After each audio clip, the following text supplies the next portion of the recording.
Hey, thanks for tuning in. If you're just joining us, this is the Grow to Vision podcast. I'm Eric Hernandez, your host, and I'm here with my co-host, Terry Curry. And today we're unpacking innovative strategies for business growth. You've known me so for so many years now, so you know I'm a huge Laker fan. Lakers are, a team that I follow since I was As am 5 I. years old, and You guys and are that's out, right. man. We're both fans of that team. But there's a to me, the greatest coach, at least in my lifetime, was Phil Jackson. And Phil Jackson, as you know, he coached the Chicago Bulls, and they won 6 championships. And then I was probably one of the most excited individuals when he came to the Lakers. But the Lakers had a phenomenal team, right? And I'm not going through all the details now, but they had a phenomenal team before he arrived there. And it wasn't until he got there that that team became a team. That team wasn't just individuals that had a lot of skill and talent. They really started working together. And one of the things that I really love about him that he always preached and used in his approach was you cannot force your will on people. So if you want to act, for them to act differently, you need to inspire them so that they can change themselves. Because as you and I know, you cannot motivate a person. That comes from within, but you can set the stage, you can find your way to inspire them. And then once you inspire those people, then they're going to follow you. And I think it's an important concept for leaders to understand that not always the same style is going to work. Not always your approach will be effective. And you need to understand the situation, the time of team members you have. You need to understand the situation of the business today and the conditions of the business. And then you need to figure out a way to, with all of that noise, right, come back in a way that you can inspire your team and be able to have them then follow you. They'll find the motivation once they are inspired. And I'll finish with this statement, and then I have another question here for you. But one of the aspects that I feel it's really important is that a lot of leaders are are not open enough to really lay out what are the biggest fears. You mentioned a good example. Let's say a leader did really well in a previous role, and now he's now managing a lot of people. Maybe now he's the general manager of a business. Now he's got a lot of responsibility, and a lot of times the same approach that you use in the previous role is not going to be the same you can use now. You will not be able to apply the same approach now. So you have to really be open with yourself to express what is your biggest fear. So I get to a role and now I have 50 people in my responsibility. Before I only managed 5. One of my biggest fears could be, hey, I don't know what I'm going to do with this many people. I'm not sure how much time I'm going to have to dedicate to every one of them. And I may be exaggerating 50, but I know for a fact that this happens to a lot of people today. And instead of the leader being honest with themselves and being able to be open enough and vulnerable, really is the word that I'm looking for, they're not going to move forward with the approach that they need to take to inspire their team. So as we work through this journey, right, we need to make sure that when we start engaging with leaders in terms of how to drive that vision, how to expand their business, how to drive excellence throughout their organization via culture, via processes, and how they're going to find more business. The important aspect is, if you notice, we're working on very fundamental things, right? And this is a fundamental aspect of someone that's leading an organization, is to understand themselves very well, understand what's their biggest fear at the point of where they're put in that situation. And then the third thing is really looking for ways to inspire their team, so that way that vision can be really engaged throughout the organization. So I think, moving on to the third thing, that the third step that I wanted to talk about is, now you've been mentioning a lot the team aspect, and I think it's important now to understand, as we embark in setting up this vision, right? And we now have the leader has found his way and understands where to go inspire people. Now we start talking about the culture, right? And as we start diving into the culture, I think it's important that we give an understanding of what do we mean by culture. So for you, when you are working with an organization and you start talking with the individuals of that team, what are you looking for that will tell you what kind of culture they are, and maybe some examples of what, how do you classify that culture, maybe in a few areas. Okay.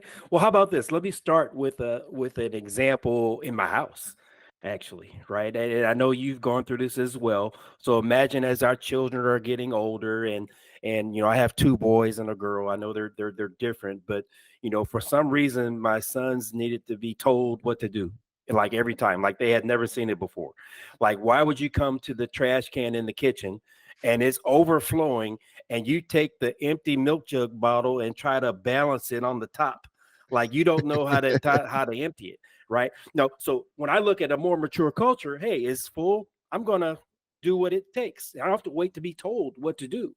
Well, is it not the same thing in the professional environment?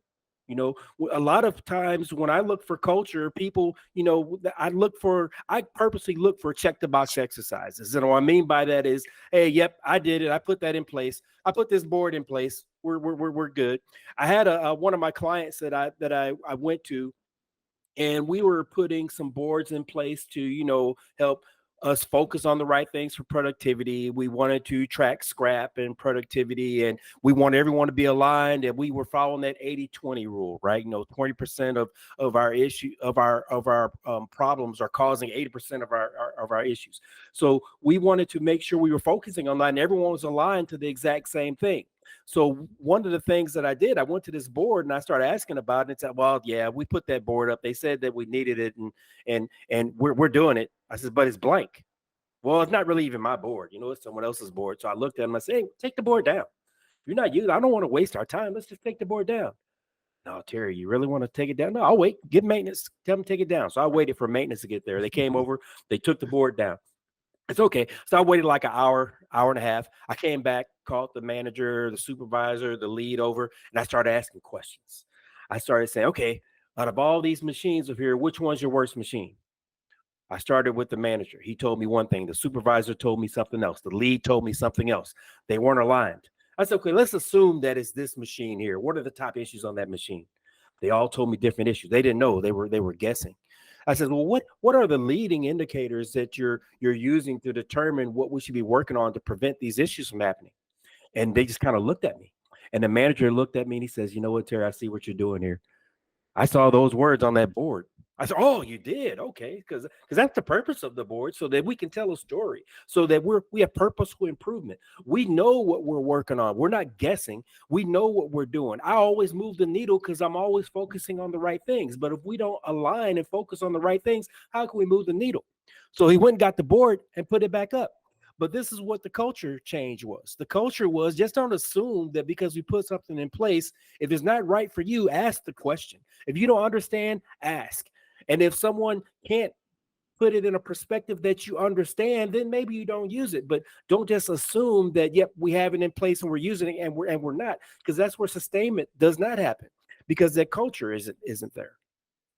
That's a great example, and I think one, if I can draw out a few elements of it, one to me is a culture that simply checks the box, right? And there's many times where we're working with people and we know that they're doing something because either that was passed down, their supervisors told them, it had been implemented for years, they never really questioned why.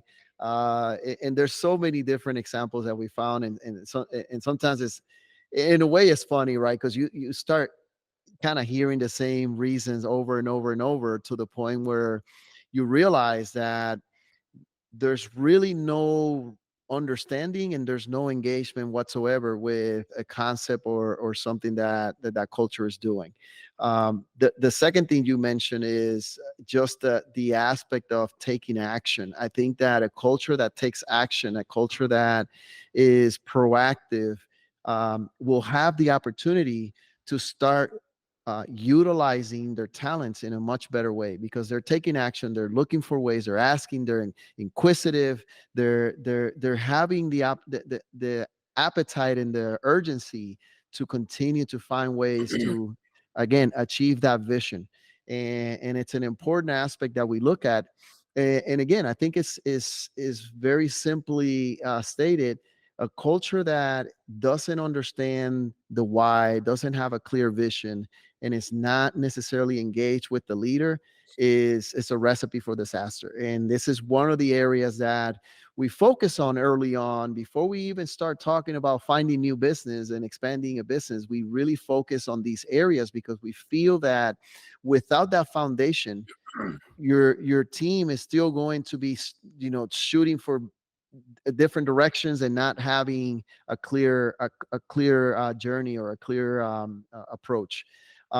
Yep. One last thing that I wanted to cover here, and I think is important, right? That so let's just move to a fourth area, which I think is very important. So you are trying to engage in a vision to drive excellence and expand your business, and we're going through some of these foundational areas. What do you do when you have the right leader? Your culture is extremely motivated and inspired, and they're going forward, but then you realize as a leader you don't have the right capabilities. What examples do you have where you've ran into a situation where you had the high energy of the team, the leader was clear on the vision they wanted to, but then ran into some issues and difficulties because they didn't have the right capabilities? Now that could be capabilities of the people itself, right? So they don't have the right skill sets, or maybe the right level that they need to be to execute certain key activities. Or you start looking at other areas, could be resources, capital, etc. So what can we unpack here in this particular point? Because I think it's an important step in the journey of developing your vision. Well, Eric, I mean, that's a very good point. Too many times do people have success and they refuse to change. There are a lot of successful companies that existed 20 years ago that don't exist today. And that's because they refuse to change and they refuse to grow. I'm sure you would agree that when we talk next level, we assume that that's up, right? Next level is up. Well, I Yep. had a gentleman in a conference ask a group a question and it stuck with me. He says, how many of you have uphill aspirations with downhill habits? And everyone kind of like, oh, wow, that's good. That's good. I was one of those, right? And I had to do it a self and evaluation. Continuous learning is some of that's going to lead you to some of those uphill aspirations. When you think of technology, I mean, we talked AI. The gentleman I talked to earlier today, we were talking about AI. I'm not an IT person, but he is. So we were talking about AI and how that's infiltrated everything that we do. What happens 5 years from now if you didn't start to use some of that to your advantage? You'll be left behind. I mean, there are a lot of things that are happening in the world today that you have to kind of stay up on top of things to understand what's going on. For me personally, when I was, we had a lot of robotics and we had some old robotics, and I'm showing my age here a little bit, Eric, but they had tape drives, like cassette tapes. I know a lot of us don't even know what cassette tapes are, but I know you know what I'm talking about. You're younger than me, but you know a cassette tape, right? But we started saying, okay, well, let's use a floppy disk instead. Now I pulled out an old one of those big floppy disks and I showed it to my kids. I said, Dad, what is that? Well, exactly. You have to adapt. Then we got thumb drives, and then we got, hard drives that are outside the computer. I'm not sure if you remember, but my first Mac didn't even have a hard drive in it. To start up, I had to keep there switching these little 3.5-inch discs to just start a program up. Before the internet, I know we're really showing our age now, but the thing is, you have to be able to adapt, and that comes with continuous learning. That's why we go to conferences. That's why we have innovation sessions with suppliers to understand what's new and upcoming so that we can provide solutions to our customers before they even need them. You have to understand what are the new programs, processes, and techniques that are out there that you can take advantage of so you can continue with growth. Knowledge is not growth. It's the application of knowledge that is growth. And that evidence of growth is when the new you disagrees with the old you. So that self-reflection you talked about in a leader, that sustainment capability that you're driving the culture to, that continuous change that's needed to stay ahead, all comes from you being uncomfortable.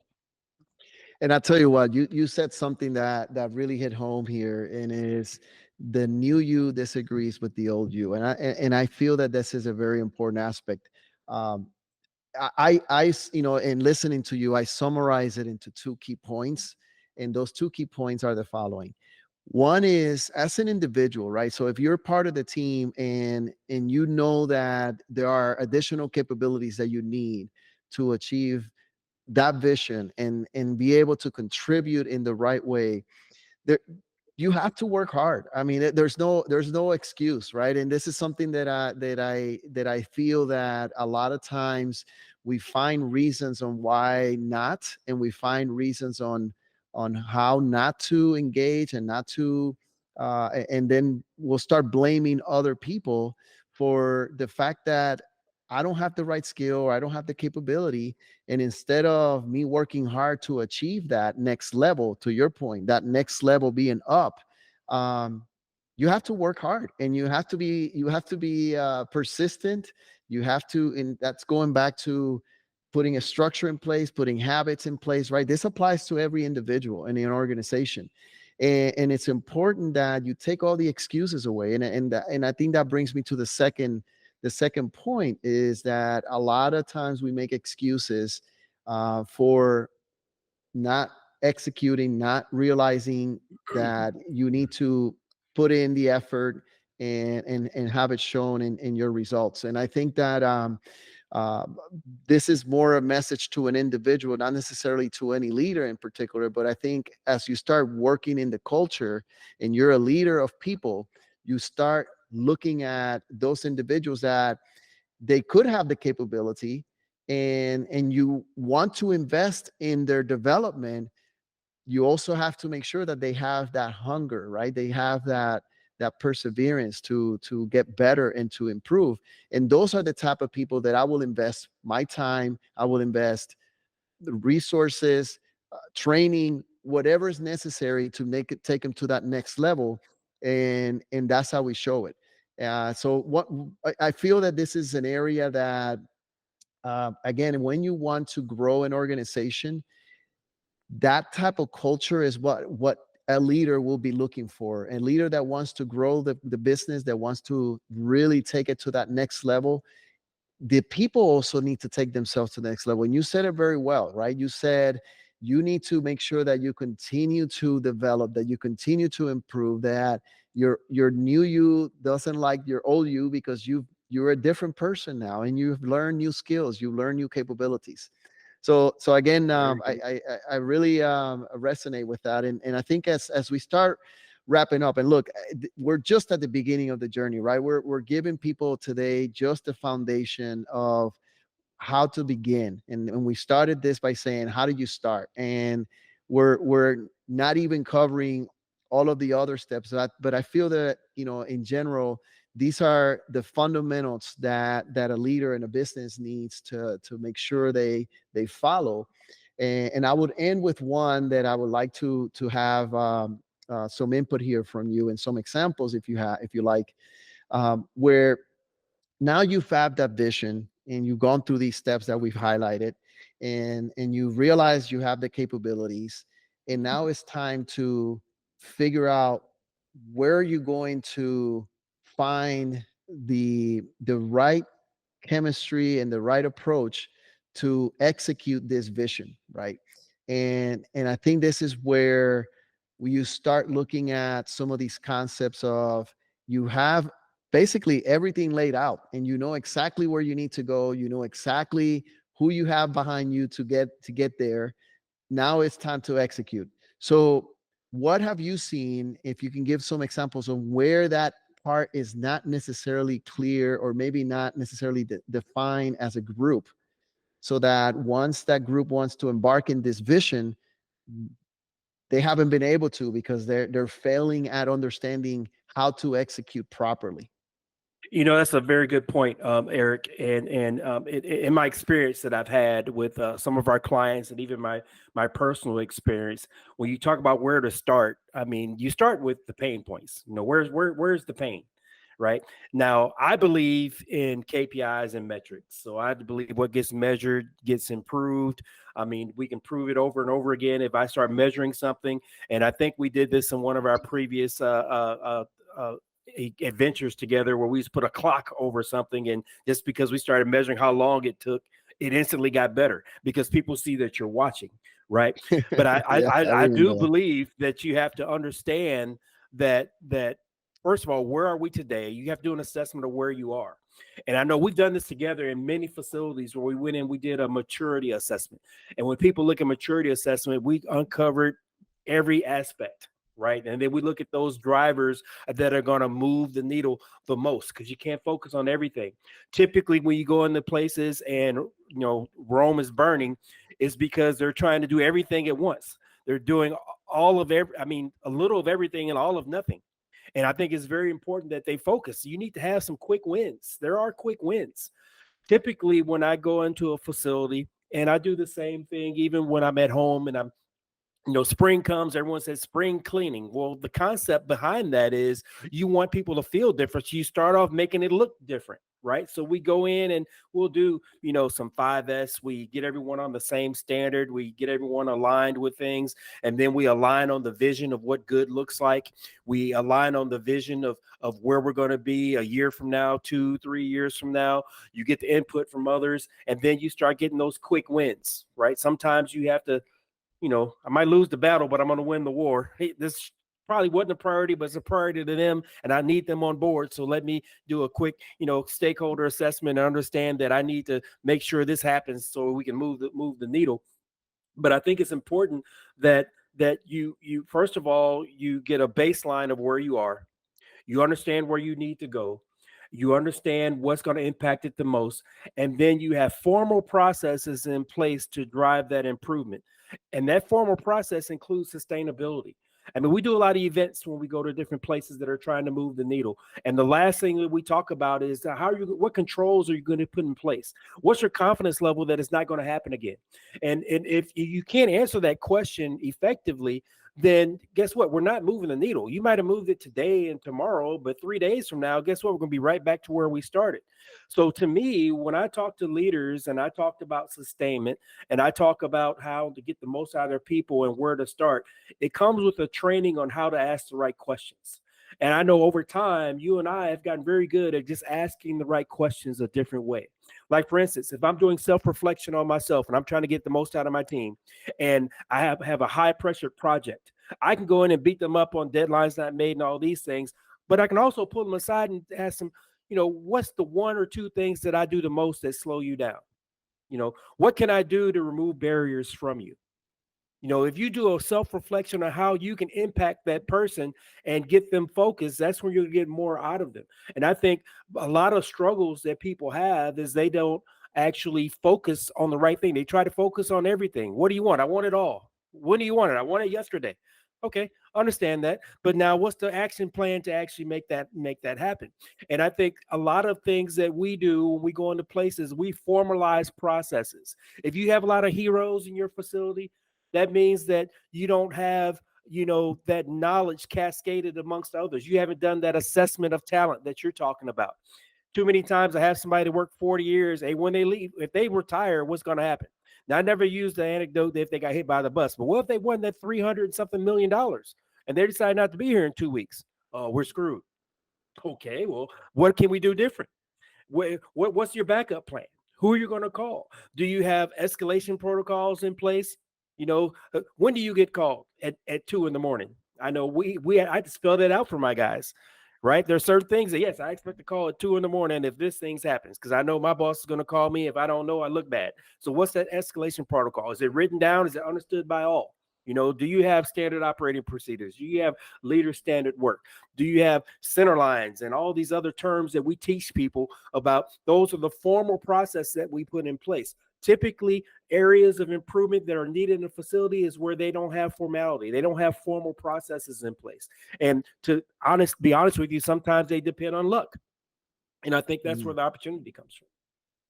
if I can extract a few points you made here, one is having the right plan, right, and understanding what's really the priority, and be able to be careful in, and I guess we call it getting saturation, right? When you get activity saturation, where you have just too many things going on, and you feel overwhelmed, and sometimes like you're drowning. And I feel that that's an area that you highlighted very well, having that plan, but also that plan has to be aligned with good, clear priorities. The other thing that you mentioned was the concept of processes, and and really more like clarity on what everybody should be doing and working on. And one of the concepts that we see a lot is, at times you have sometimes two people doing the same activity, and not even communicating with one another, right? And I think that it's very important that as we start getting the rules of engagement for executing that plan, that everybody has clarity on the roles, that everybody has clarity on the priorities, and that you have that plan is laid out for you. Now, it's important too that when we start talking about a plan, you got to be very careful, because you have a vision. That vision can take multiple years, so you have to really ratchet that down to what can you execute this next year, and that plan should be aligned to that. Because as you know today, right? You have a lot of factors that can impact your vision, external and internal. So externally could be in the industry you're in, you could have some effects from regulation or changes in how business is done, or possibly some new competitors coming into the market. Who knows? Those aspects are important for you to really always fine tune your vision, but also that plan. The more you can get it down to a reasonable amount of time that you can execute, the better we are. And I think finally there was one point you made in the fact of taking action. And as we go to work with the businesses that we support, one of the key things is making a change that feels different. You mentioned the concept of 5S, and we have other videos that talk a little bit about what that means. But the concept really is how to make something look organized, clean, and be able to really function in a way that it makes sense, right? To even to the naked eye, to someone who's never seen it, they can see very clearly what that looks like. And a lot of times what we have seen is just making a part of your business clutter free. And when I say clutter, it doesn't have to be necessarily physical objects. It could be a lot of different transactional type of work that you're doing, administrative work that you're doing, and being able to organize yourself in a way that you have a more easier environment to work with. That change itself frees you up from that saturation, and then it's going to help you understand clearly and be able to see the picture a lot better, right? Because it all that noise just gets you into that grind, and you're just there, and you have your head down. And this allows you to breathe a little bit, to think outside of that environment, and that's going to yield ideas and more contributions for that team. So I think it's important that as we continue this journey, and I think we're running here out of time, but it's important that we start by putting these fundamentals in place. We talked today about starting with your vision. Number two, working on yourself as a leader, and the person who defined the vision, and making sure that that person is ready not only for them to embark in the journey, but ready to inspire their team. Number three, having a team that's engaged, that understands, that has clarity, that can go forward with this vision, and that really embrace it to the full to its fullest, and they are going to be going through this journey together with the leader. And then number four, having rules of engagement, having a clarity around everybody's roles, and really being able to execute by being able to plan properly with the right priorities in mind, and having also the opportunity to declutter your workspace, your environment, the area where you're working, and the activities you're doing, so that you're able to think and be able to bring more new ideas to the table. So I think those four areas are really important for us to really start. And when we start working with a leader, this is are the areas that we're really focusing on to begin with. Because a lot of times we can start thinking about um, next steps, and we have plenty of things that we would do afterwards. But if this is not done properly and it's not really, let's say, positioned in a way that is solid, it's just like a house foundation, right? It's going to crumble, and that vision is not going to happen. So any last thoughts, Terry, here for the team, for the people that are listening, just to make sure that we can close out? I think it's been a great first start for us, and I like for that last input to just kind of set the tone what we should be working on next. No, I enjoyed my time talking with you, Eric. We always have these deep conversations. I feel blessed to be able to share it with others. The one thing that I would tell a leader out there that's wondering, well, a lot of times I tell people, when you have a consultant, we learn at an exponential place instead of a linear place, because we only deal with problems. But if you're wondering where you could use help, just look in the mirror. Look in the mirror at yourself. Look in the mirror for your organization and see, where don't I have formal processes? Where don't I have aligned vision? Where don't I have a strategy that's a formal process in place to execute? Am I tapping into the imagination of my workforce and getting the most out of them? There's a future leader buried deep in your workforce. Have you uncovered them? I know one thing, and this is the last example that I'll give, Eric, but I know we do this all the time in our workshops during lunch, and people thought it was just an icebreaker. We'll ask them something, ask them to tell us something about themselves that no one else knows. And you would think we're just trying to pass the time, but more importantly, I know that we do that so that we can give a little insight to that person as an individual. They're telling us what motivates them. They're telling us what excites them. It would be crazy for us not to use that to our advantage.